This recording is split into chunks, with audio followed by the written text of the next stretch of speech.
Welcome to This Week in Under 10 Minutes, where we bring you the biggest global events in well under 10 minutes. Yeah, brought to you by Alarms.Global. We're going to break down what happened this week and why it matters. Exactly. And first up, we got to talk about that explosion in China. Oh yeah, the one at the Shenyang food mall. So many casualties, too. It's just awful. Really brings back memories of that gas pipeline explosion last year in Hubei.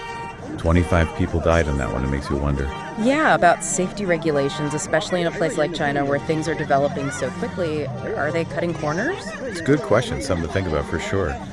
And on the other side of the world storm, Awen just battered the UK and Ireland. And they're saying these were record-breaking wind speeds. Tragically, one person died from a falling tree, and over 1 million homes are without power right now. It's a harsh reminder of the power of nature and how climate change is making these extreme weather events more and more frequent. For sure. Okay, let's shift gears a bit and talk about some political shakeups, starting with South Korea. You mean former President Yoon Suk Yeol facing insurrection charges? Yeah, that's the one stemming from when he tried to declare martial law. This case is really dividing the country.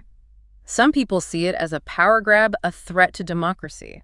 While others think he was just trying to handle a crisis. Exactly. It'll be interesting to see how this all plays out. Absolutely. Okay, moving on to Israel, where things are as tense as ever. They just ordered UNRWA to stop all operations in Jerusalem. That's the UN agency that provides aid to Palestinian refugees. Right. Officially, they're saying it's due to security risks, but a lot of people are criticizing this decision. It's a very delicate situation, and some people think this could lead to a humanitarian crisis. It definitely has the potential. And adding another layer of complexity to the situation, Israel and Hamas just did a prisoner swap. 200 Palestinian prisoners for 4 Israeli soldiers. Some see this as a potential step towards peace. While others worry that it might just encourage more conflict. Yeah, it's a risky move, for sure. It is. Right. Before we move on, we have to talk about Argentina. They've been making headlines for their economic woes. Those oilseed workers were on strike for a while there. Which basically shut down their grain exports. And Argentina's a major player in the global food market, so this had a pretty big impact. It really shows how interconnected the global economy is. For sure. And speaking of interconnectedness, the events in one country can have ripple effects all over the world. Exactly. Which is why it's so important to stay informed about what's happening globally. Agreed. And finally, some sad news from Poland. A methane explosion at a coal mine killed 3 miners and injured many more.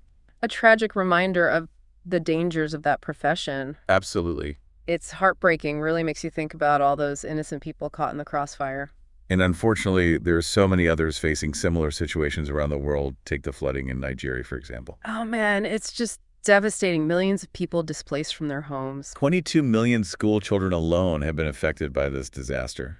Can you imagine? It's hard to fathom the scale of this crisis, and it's another stark reminder of the impact of climate change. These extreme weather events are becoming more frequent and more intense, and it's often the most vulnerable populations that are hit the hardest. Absolutely. And speaking of vulnerable populations, we can't forget about the ongoing protests in Greece. Right, following that terrible train crash in Tempe, it's been weeks, and the anger hasn't subsided. 57 lives lost. It's just unimaginable, and people want answers. They want to know how this could have happened. They're demanding accountability and systemic change. They feel like the government isn't doing enough to protect its citizens. And it's not just a Greek issue. We're seeing this kind of sentiment grow all around the world. People are fed up with feeling like their safety and well-being aren't being prioritized. It's a wake-up call for those in power.